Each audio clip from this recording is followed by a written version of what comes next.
तो आज हम बात करेंगे एमएस एक्सेल के बारे में। एमएस एक्सेल बेसिकली होता क्या है, क्या इसका काम होता है, कैसे हम इसको यूज़ करेंगे, इसके बारे में हम एक सीरीज़ बना रहे हैं जिसमें हम बेसिक से लेके एडवांस तक इसको कवर करेंगे।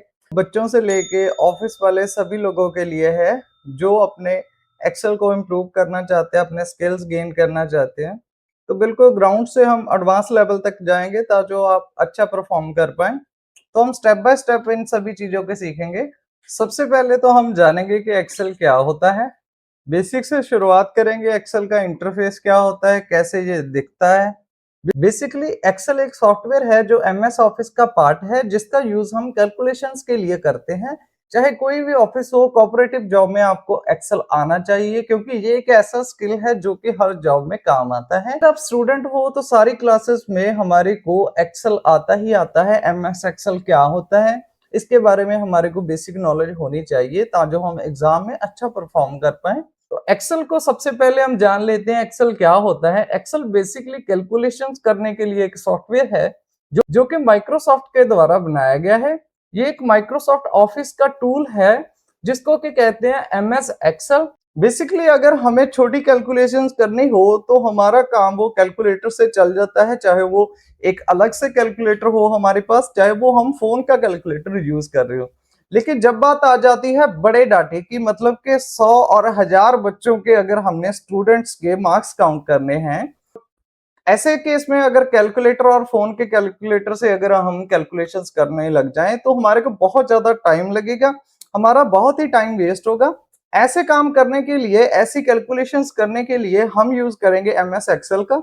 एमएस एक्सेल बेसिकली यूज होता है बड़ी कैलकुलेशंस करने के लिए, रिपोर्ट्स अच्छे से बनाने के लिए। इसमें हम फॉर्मूलाज लगाते हैं, जैसे कि काउंट हो गया, सम हो गया या एवरेज हो गया। ऐसे काफी सारे फॉर्मूलाज हैं जिसकी हेल्प से हम अपना जो रिकॉर्ड है उसको अच्छे से मेंटेन कर पाते हैं और कैलकुलेशन बहुत इजीली कर पाते हैं।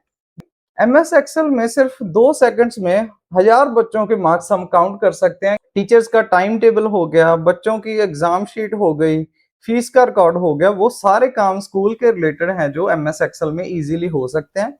तो स्कूल्स में एक्सेल का काफी यूज होता है। जैसे घर का बजट हमने ट्रैक करना हो, बेसिकली हमारे घर के खर्चे काफी ज्यादा होते हैं। जैसे इलेक्ट्रिसिटी का बिल हो गया, फोन के बिल हो गए, राशन लेके आना हो गया, फ्यूल का बिल हो गया, फ्यूल का खर्चा हो गया, हमारी पॉकेट मनी हो गई। ऐसे करके ब्रॉडबैंड का बिल हो गया, इंटरनेट का बिल हो गया, ऐसे करके हमारे बहुत सारे एक्सपेंसेस होते हैं। इन सभी एक्सपेंसेस को ट्रैक करने के लिए हम एक्सेल का यूज कर सकते हैं। एक्सेल से सारे ऐसे घर के जो काम है, घर का जो बजट है वो बहुत इजीली मेंटेन कर सकते हैं। बिजनेस में तो एक्सेल का काम बहुत ज्यादा होता है। जैसे कोई भी जितना भी बड़ा बिजनेस होगा उसमें बहुत ज्यादा एम्प्लॉयज होंगे और बहुत ज्यादा उनके क्लाइंट्स होंगे। उन एम्प्लॉयज और क्लाइंट्स का जो डाटा है उसको मैनेज करने के लिए एक्सेल का यूज होता है, क्योंकि मनी का फ्लो है जो बिजनेस में बहुत ज्यादा होता है और कैलकुलेशंस बहुत जरूरी होती हैं। जैसे कि फॉर एग्जांपल कोई कंपनी है, वो एक प्रोडक्ट बेचती है, जो प्रोडक्ट हो सकता है कीबोर्ड माउस सेल करती है। तो अलग अलग शहरों में कितने माउस सेल हुए, कितने कीबोर्ड सेल हुए, ऐसे उनका जो रिकॉर्ड रखना होता है वो एक्सेल में रखते हैं हम। तो बिजनेस में जो हमारा एमएस एक्सेल का है वो बहुत काम होता है। तो आगे बात आ जाती है डाटा एनालिस्ट। कोई भी बड़ा डाटा हो उसको अच्छे तरीके से दिखाने के लिए एक्सेल का यूज होता है। इसे हम देखेंगे एक्सेल का इंटरफेस कैसा होता है। सबसे पहले तो हम देख लेंगे एक्सेल को ओपन कैसे करते हैं। बेसिकली हम हमारे विंडो बटन पे जाएंगे और वहां पर देखेंगे एक्सेल का लोगो। जो ग्रीन कलर का जो लोगो है वो एक्सेल का होता है। यहाँ पर एक्सेल लिखा है और एक एक्स बना हुआ है ग्रीन लोगो के साथ। इस पे हम क्लिक करेंगे तो हमारा एक्सेल ओपन हो जाएगा। मेरे पास ऑफिस 2021 है, इसके अलग अलग वर्जन होते हैं। 2007 भी हो सकता है, किसी के पास 2013 भी हो सकता है और किसी के पास लेटेस्ट भी हो सकता है। तो हम यहाँ पर 2021 एक्सेल 2021 यूज कर रहे हैं। तो अभी यहाँ पर जो आप इंटरफेस देख रहे हैं, यहाँ पर आप देख रहे हैं अलग अलग पार्ट्स आ रहे हैं, जैसे कि होम आ गया, न्यू आ गया, ओपन आ गया, ब्लैंक वर्कबुक आ गया, वेलकम टू एक्सेल आ गया। लेकिन हम एक्सेल को शुरू से सीखना चाहते हैं तो हम ब्लैंक वर्कबुक पे ओके करेंगे और ओके करते ही हमारे पास एक एक्सेल की वर्कबुक क्रिएट हो जाएगी। एक्सेल की वर्कबुक का मतलब होता है जैसे कि एक फोल्डर हो गया, उस फोल्डर का जो नाम रखेंगे हम, वो हमारी वर्कबुक कहलाती है, जिसके अंदर हम सारा काम करेंगे। एक्सेल की वर्कबुक के अंदर काफी सारी शीट्स हो सकती हैं, जैसे कि हम यहाँ पर देख रहे हैं शीट 1 लिखा हुआ है। अगर मैं प्लस के आइकन पे ओके करता हूँ तो हमारे पास शीट 2 आ जाएगी। ऐसे करके हम बहुत सारी शीट्स इंसर्ट कर सकते हैं। एक्सेल को ओपन करने के लिए हमने बेसिकली एक्सेल विंडो बटन पे ओके किया। यहाँ पर हमने एक्सेल पर ओके किया और हमारा एक्सेल ओपन हो गया। एक्सेल का इंटरफेस बेसिकली ऐसा दिखाई देता है। यहाँ पर ये वाला पार्ट जो होता है हमारा, इसको हम रिबन टैब कहते हैं। यहाँ पर हमारे पास अलग अलग ऑप्शन होती हैं, जैसे कि होम हो गया, इंसर्ट हो गया, ड्रॉ हो गया। इनके अंदर छोटे छोटे ग्रुप होते हैं। जैसे हम इंसर्ट पे ओके करेंगे तो हमारे पास अलग अलग ग्रुप आ चुके हैं। तो इनका सभी का अलग अलग काम होता है।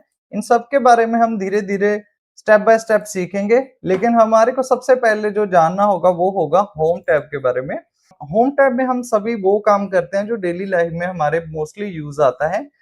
होम टैब के बारे में आज हम अच्छे से सीखेंगे कि होम टैब में क्या क्या काम हम कर सकते हैं। हम बेसिकली एक डाटा बनाएंगे उसमें और देखेंगे कैसे कैसे काम किया जाता है एक्सेल में।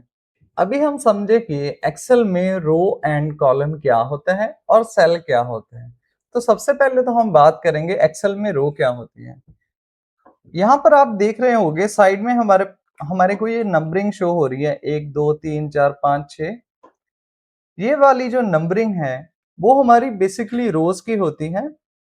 तो अगर मैं एक रो को सिलेक्ट करना चाहता हूँ, फॉर एग्जांपल मैं इसको ऐसे सिलेक्ट कर लेता हूँ, तो मैंने नंबर 4 रो सिलेक्ट कर लिया।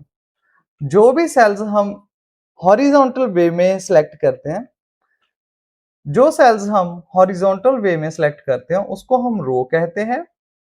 जैसे कि ये वाली रो हो गई नंबर 5 रो, 6 नंबर रो, 7 नंबर रो। ऐसे हम अलग अलग रोज को सिलेक्ट कर सकते हैं। और आप देख रहे होंगे हमारे पास ए बी सी डी भी आ रहा है। तो जे वाली जो हमारे पास ए बी सी डी है, लेट मी सिलेक्ट इट। जैसे मैंने सी को सिलेक्ट किया, जब हम एक्सेल में हमारे सेल्स को वर्टिकल वे में, वर्टिकल लाइक ऐसे वर्टिकल वे में सिलेक्ट कर लेते हैं तो उसको हम कॉलम कहते हैं। आई होप आपको ये क्लियर हो गया होगा रो क्या होता है, कॉलम क्या होता है। जैसे हम हॉरिजॉन्टल वे में अगर सेल्स को सिलेक्ट करते हैं इस तरह से, तो उसको हम रो कहते हैं। जब हम वर्टिकल वे में सिलेक्ट करते हैं तो उसको हम कॉलम कहते हैं।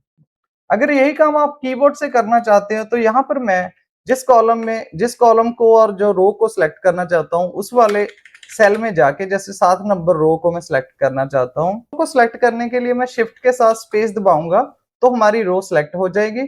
अगर मैं डी कॉलम को सिलेक्ट करना चाहता हूँ तो मैं कंट्रोल के साथ स्पेस दबाऊंगा तो हमारी डी कॉलम सिलेक्ट हो जाएगी।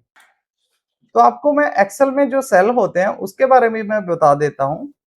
जैसे जहां पर जो छोटे छोटे डब्बे आ रहे हैं हमारे पास, इसको हम एक्सेल में सेल कहते हैं।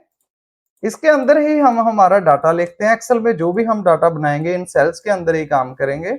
आगे हम समझेंगे कि एक्सेल में हम डाटा कैसे बना सकते हैं, ठीक है।